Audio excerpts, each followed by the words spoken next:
حل قصه نی شما واجهان قصه ما کجا رستگا نی همشین واجه او دامشی همشین هفت شب و هفت روز امیر که بیهوش بیتگا روز هفتم که چمی پچکو مرنگاری دید جستی که منا چی بیته شاهزاده کیفیت درو امیر عرض کد پهلوان و شاهزاده من سک شدی گو سخت کمو که شوربا اگه بیبی بیاری من برون چه طرفا چون که لشکر امیر و درون حصارت کردن گله هرچی موجود بیتی مرنگار با توان سپاه عطا کردن دیگه هیچ راه نیست که گله چدنا توکا بیارن هرچند جسپدیکو چیزی ندیدی به سپاهیانی گوشت هر کسی یک طبق آرد بیاری یک طبق زر من بایدم کسی به داد مرنگار نرسه شرمنده بید در دل گوشتی که ای تری امیر چمن طعام بطلبی من نتونو تهیه بکنم مرگ منی بهترین چه زندگی ایشی گوشت جامعی حیاری پوشت و تیر و کمانی بست و دروازه عمر مهدی کربه رفت و عمر امیه من کده بیته که بجز من فتح ایار دیگر میلی در نبرو می چون که به دروازه رسه گوشتی درا پچکن تا در سپاه کپا رفته تمامی بیارم تا نیمی به تو بدن یالا آدیانه گوشت خوش بید که برو بیار که من هم شدی کن دروازی پچکو مرنگار در نا رفت در مطبق زوین رفت یک جوال آرتو یه دیگ گوشت پخته به پشت وقت گفت و روانه بید ناگان پاد به تناب خیمه گرفته کپ که دیگ به زمین نکرد آواز دوست چه سپاه درک زوین حق کتا بیته که هرگاه آواز دوزد تمام لشکر سوار ببن و مشعلا روشن کن چونکه کپار نام دوزش کد تمام سپاه سوار بیته کتن که عمر امیه اطراف وتی چارت مرنگاری تیگ به دست گرفته سپر در پیش داشت و کسی جرأت نیست نکت نزدیک به زوینه گفت ای گردان هر که عمر امیه بگیری وقتی گوهره با ایه مندم چهار طرف عمر امیه هم به سپاه کپار به دوزیت که بیتگه ورچی الله اکبر ایکن و نام من دوزی کن نگاهی که دیتی مرنگاری که آی فجار تو انگشتی حیران به دندان گفت بود به لباس زابلی اردو کتا به نزد زوین ات گوشتی شاه اگر من عمر امیه دوزا بگیرم منه چه ده زوین وقت ترا به دامادی قبول کنم همشیره وطی به نامزدی تودم عمر امیه تعظیم کن نزد مرنگاری تیر به عمر امیه دور داد عمر امیه هم جستن کتو تیر خطا بیت چون بختکا جستک عمر امیه دید آی پجارد به زوینی گوشت ای زابلی عمر امیه هستی لیکن این دوست نزانو کن آهان در همین گفته بودن که عمر امیه به مرنگار گفت که من عمر امیه هستم تا در کشگاه منیگو کوتاهی نکته اگر ای جست من مجتی تو منو کشته بیتگه ایشی گوشت مرنگاری هم با که به گرده وقت گفت و با آواز بلند گوشتی بزانی که من عمر امیه ای هستی مرنگار به لباس ایاری درد کبیته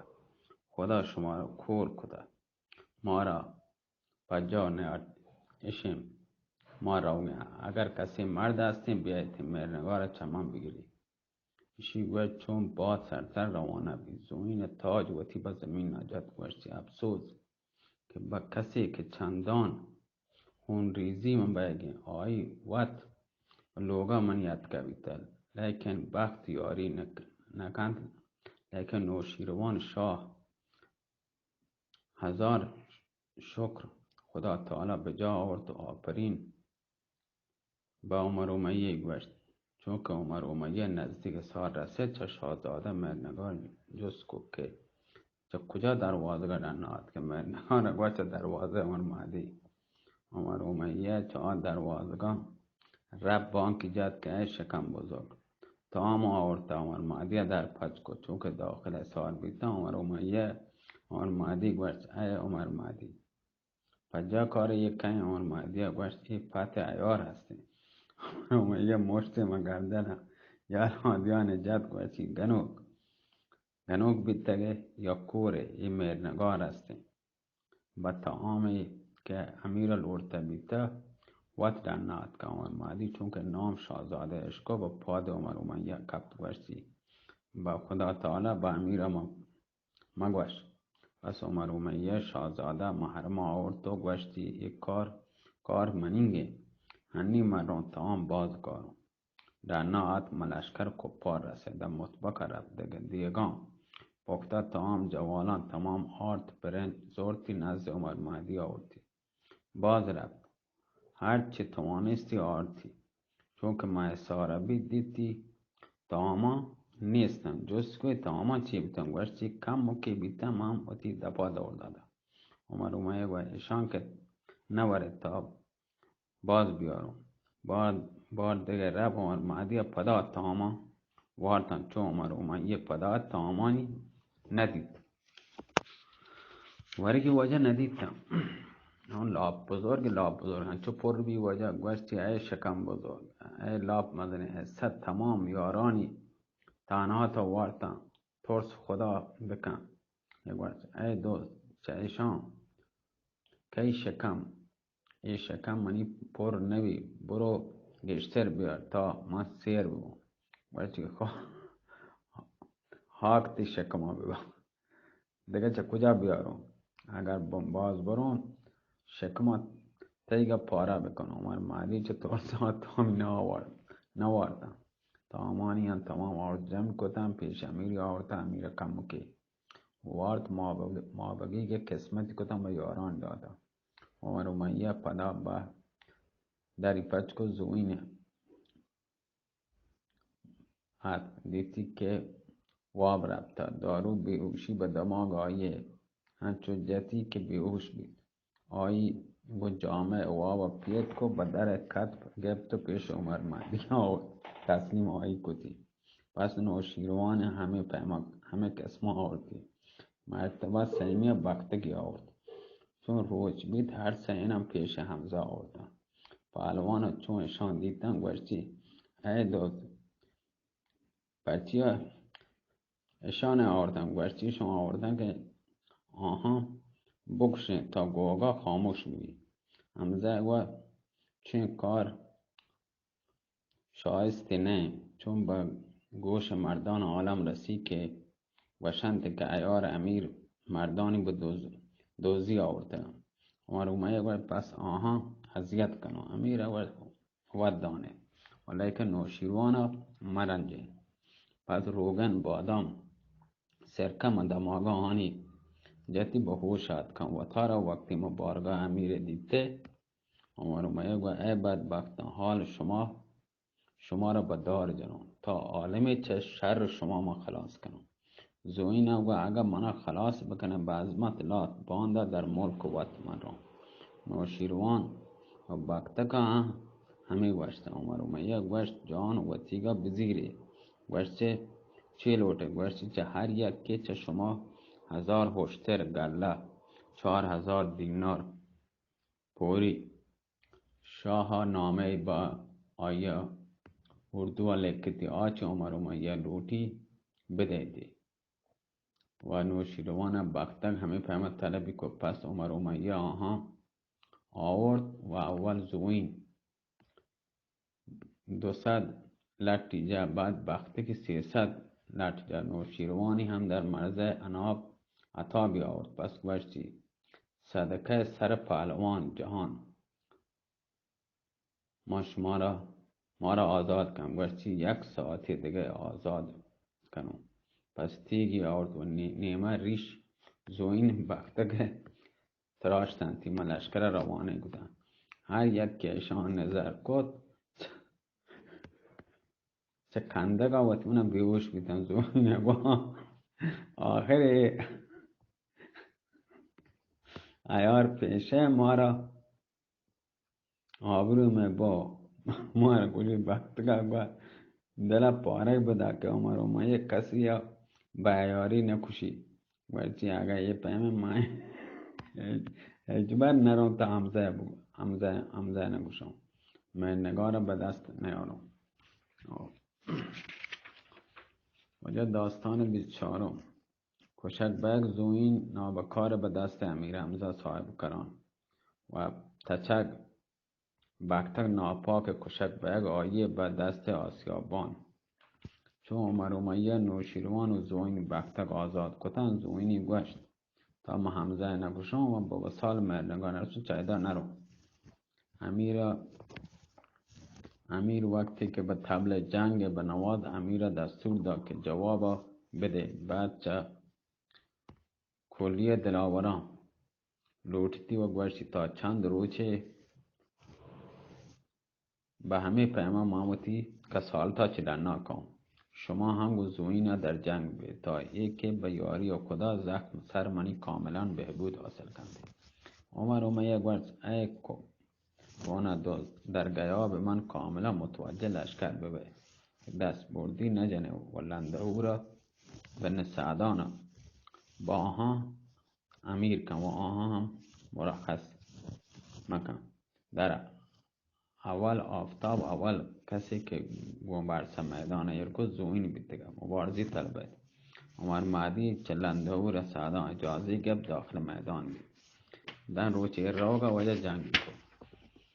آفتاب در تلاش بیتن که هیچ کدام به یک کادگر زورمند نبیدن تا طول بازگشت سجه. روچ بعد مرداف فگن زابوری اجازه گب در میدان مقابل زوین اوشتاد گوشتی ای زوین بیار مانند ما 7 نفر برات در خدمت امیر به ترا مقامی بلنده عطا کنتیم بی خدا جنگ مکن پری به ای بختک ناپاکا مور ایشیا بزان که گو هیچ یک پهلوانا حمزه برابری نتوانه تو بکنی. زوین گوشت ای دلاور خبر آواتیگه راست کن ولیکن من دست چه مهرنگارا چست نکنو اگر گو امیر بیاد کنو حلقه غلامی آیی در گوش کشون به وصل مهرنگار نرسون پس صلاح در جنگ هستین همه پیما بگرد تا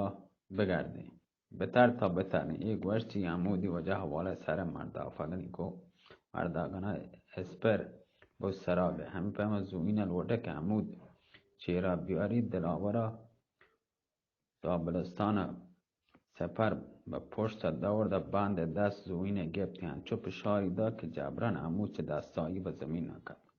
پس آی دست به دوال کمر یک کادگری جد تا غروب آفتاب ما کشتی بیتن گاهی زوین به زانو درد گاهی مرتابان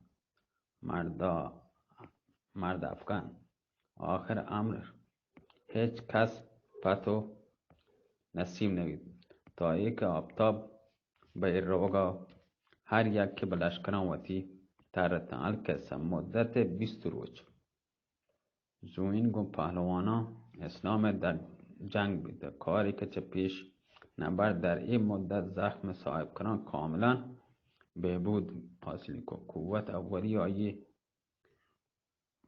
ترت و چهار طرفا عمر امیه گزارشان لشکر هر روچه به امیری رسیدن چون روچه 21 که بی حمزه نامدار شیر پیش شجاعت دستوری دا کوس صاحب کرانی به نام من بجنه که وقت به میدان ای نابکارا کهتی تا تکاس وطیگه چایی بستانی همه که صدای کوس چست بید سوی نگورد چه خبر است که مرچی صدای دیگه پیمه آواز بلندی بختگه و ای صدای کوس صاحب کرانی است که مرچی حمزه میدان کهتی در ای گفتگو بیتن که حمزه نامدار گرک آهن و فولاد وارد میدان بید نعره جد ای زوین اگرچه مردان نشانی از تنه به میدان بیا، بیهوده لشکر آزار مده. زوین به میدان در مقابل امیر حمزه صاحب کران افتاد. امیر حمزه چون که آی دید بنای کد به نصیحت کنک. زوین او چه جای صحبت هستیم، بیا را چه تر هستیم چه مردی زور، دشمنه با پای وط که بگور. ایشی گوشت زهمی حواله سر صاحب کران کد. حمزه دست مردانگیش دراج کد، کمر آیه گپتی چه پشت زینت چستی کد. سپری و تیوشی قرار ده با دست دیگری زهمی گپ که به لشکر زوینی ایر کد. پهلوانا چون که ای دید تمام حرکت کد. به لشکر زوین حمله ور بیتن. جنگ هر دو طرف به امیر حمزه هنچوشی کشت رفت تا به نزدیک نوشیروان رسید. شاه چو حمزه مانند شیر گران دید به طرف آیایگه چه ترسا ترک.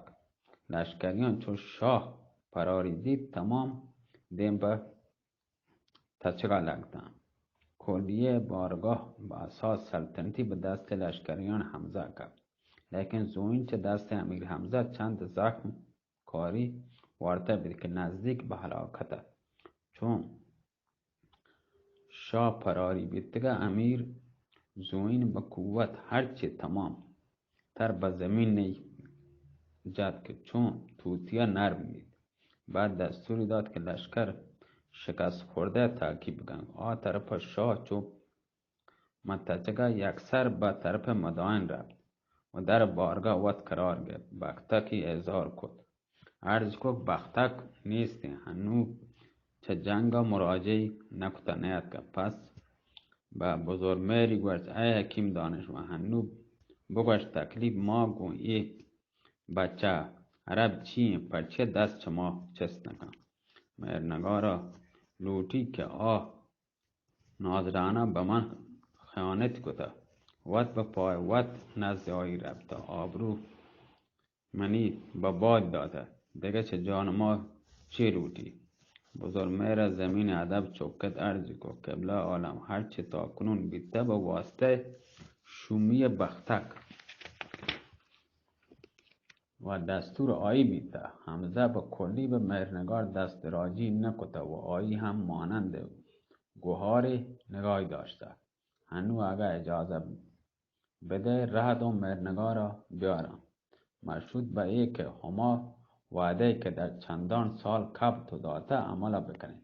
یعنی مهرنگارا به جهت حمزه عقد بسته بایی بده تا چه شر دشمنا آسوده به. خیر شما سلام مملکت در ای هستین. شاه گوشت امیر حمزه گوما سر جنگی چطور مهرنگارا ماید و بیدا کهده. بزرگ مهر گوشت آرگ مهرنگار گوما. حمزه هم به دست بوسی شاه به سر برهنه به خدمت رسیده. شاه رضایت داد. بزرگ مهر پاده به لوگا رفت. سیاوشی طلب کلوتی نامه لکتی به ای مضمون. بسم الله ای یگانه فرزند دلبند بزن و هرچی تا کنون پیش بیته به واسطه دگل بازی مکر بختک بیته. هنو هم معلوم نه بختک ما کجاییم. اگر لوٹه من دو دنیا رو سپید ببه باید مهرنگارا و صلابت تمام چه مدینه دیم بده و توت هنگ و کلیه پهلوانان لشکر آوتی سای پرسکیه مدینه بیایی. چاود و کلیه همراه پای پیاده سربرینه زم به گردن به بارگاه نوشیروان حاضر بی. ما بکی کارا من درست کنم. البته ای فرزند در رهدهگه مهرنگار تعجیل بکن. امیدوارم که به همه زیدتیه با وصال آیگه برسه. و السلام. چون نامه تمام بید به سیاوش داد گوشتی پوری به مکه معظمه روی و این نامه به حمزه رسینه. سیاوش روانه مکه بید. چون به مکه رسید بلادرنگ نزد حمزه رفت و نامه با آیی داد. امیر چون نامه بزرگ مهر دید چوکتی به چمان داشت و نامه پچکوچ مضمون آیی مطلع بید. شاهزاده مهرنگاری لوٹید و نامه با یا قرائت کد و وشی تکلیف چین شاهزاده گو هرچی تو بفرمای من فرمان بردارم. پس حمزه امر کرد که آیا ترتیب داده که 360 پیاده گو لباس های رنگارنگ و 200 خادمه کنیز و 500 سوار مسلح همراه مهرنگاری کد. شاهزاده مقبل حربی به آها امیر کو ای پیما که کوکبه دستگاه شاهزاده مهرنگار روانه مدین کد. چون نزدیک مدین رسیدن به شاه خبر داد که مهرنگار و جلال جبروت تمام به مدین مایگی. شاه دستور تمام بزرگان و امیران آیا استقبال بکنه. نوشیروان تا دروازه شهر به استقبال آید. چون مهرنگار پت وتی دید بالاخره پیاده بی نزد پت رفت دستی آیی چوکت و چه شدت شرم حیا سری چسنک و نوشیروان آیی در برگرفت. گوشتی جان پدر زانم که تو حمزه دوست داری، لیکن چه بکنم که آیی دشمن من. مهرنگار عرض کو پدر جان خلاف عرض کنه. حمزه یکی بهترین دوستان خاندان ما، همه که امر شما صادر بید به هیچ معطلی منو گون این دستگاه جلال دیمی دار تعنی هیچ نوع دست دراجی و خیانتی و من نکدگی. همیشه رضایت شما در ازدواج گومش شرطی هستی. نوشیروان مدل به مردانی حمزه آفرین گوید. پس به حرمسرا رفت جا طرف و روگ مهرنگار حمزه نامدار به اتفاق تمام لشکر حرکتی کد و 5 پرسکی مدین رسه. عمر امیه و مدین دیم دا که داب بزرگمهر خبر آیی داد. چند کلمه چه بختک گوش بداری. چون که زوین گوشک بید لشکر آیی فراری بید. بختک همچه ترس نوشیروانه به چه مدین نیاد. مدت 3 روز من بیابان سرگردان بید تا ای که شهری چه دیرا نمایان بید. چون که به شهر رسید پاسی چه شفا بسته بیدگا. دروازه بسته این دیدی در نزدیکی شهر آسیا بیده. من دلم ورچی برون شپی دری آسیا بابسون روچ دیگه هم به شهر برون تا لات و منات مددتون کن. بلکه حاکم این شهر به حمزه عربا من به جنگ واسه آماده کنم بشیرونی. چون که با آسیاب رسید دیدی در با آسیاب هم بسته هستی. دک دک دروازه آسیابان گوشت و که در این نیمه شب زحمت ما را پرام کنه. بختگا گوه ای مرد بر رضای لات و منات این شپی منم آسیابان را بده. آسیابان پادت و دری پچکو دیدی که گل لباسان زر بافتن قیمتی مجلسی من گواریم. گویتی گوه به به چه عجب لغمه چرب این شپی نصیب ما بوده. پس دری پچکو بختک داخل بید. محل مناسب با آیا تهیه کتی بواب رد. چون که نیمی چشپا وستگه هرس آسیابان به گلبه با دوزگه گدام بختک و آی سرا رفت خنجری کشد گوش تا گوش آی گردنیگه برد. لباسان جواهران آیه زورتنتی پرار بید. چون صبح بید آلی شهر چه کشک بیگه بختک در آسیا با خبر بیتن. با حاکم آشهر اطلاع دا. حاکم چون که آسیاب بختگی کشته دی پجیار دستوری داد که دفنی کنه و به نوشیروانی لکت که بختک نکتی که طرف چون بزرگمرچ آیگاه حمزه نامدار خبردار بید نزد نوشیروان رفت.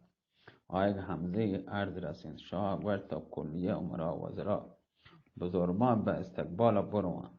لیکن حمزه به دستور بزرگمرک و تمام پهلوانان زن به گردن کمانان به پشت با پیاده به طرف مداینت کن. شاه با اتفاق بزرگ مهر و بزرگان دن شهرات کن اشتادن که دیتن تک گردی ظاهر بی چه میان گرد یک عده پیاده مایگان دیمگون بزرگ مهر کد. پس حمزه عرب کجین پرچیه نیت که این مردمان پیاده کن گویا که شان مدنی ظلمی بیده که این طور بی صدا سر به زیر دور داده و پیدا دن.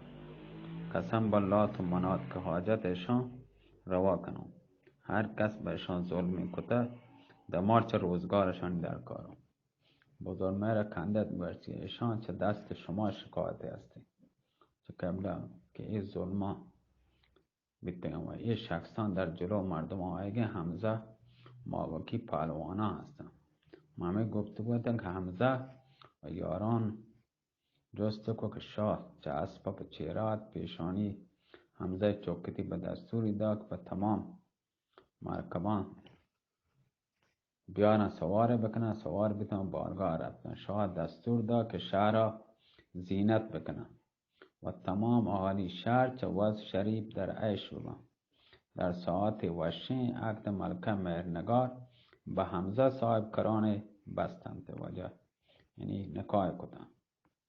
مهرنگار هم گفت به زر و زیور آرایش بید. بزرگ مهر در شب زفا به دست مهرنگاری گرفت به دست امیر حمزه داد. چون خلوت بید کام دل یک کادگه گفت روچ دیگه امیر به بارگاه حمزه تمام مبارکباد گوشت. نوشیروان به تمام پهلوانا خلعت عطایی کو. بعد جا چند امیر حمزه گفت مهرنگار و گردان عرب به سمت مکه معظمه راه سپار بیده و با آودا با خوبی و خوشی زندگی کد تا به همجنگ لذات به شام بیت و دار پانیوشی ودای کد به سرای جاودانی شتافته و این داستان در روزگار به شام با یادگار ماند. عرض نقشی است که از ما باز ماند که هستی را نمی بینم بکایی مگر صاحب دلی روزی ز زحمت کند در حق درویشان دعایی. واجه این داستان میں حمزه خلاص بھی وجہ امیر حمزه قصه امیر حمزه هم وجہ خلاص بھی سلامت باتے وجہ اللہ میری اللہ حافظ. यहाँ وجه 27 دقیقه و 41 ثانیه اما شاگر 28 دقیقه اینکه که من کشم بار کنه هیچ اصلا بیانه که یعنی نزدیک بینم اینک هیچ نگنده بیانه که من 27 تا 57 89 28 سلامت باته وجه الله میره الله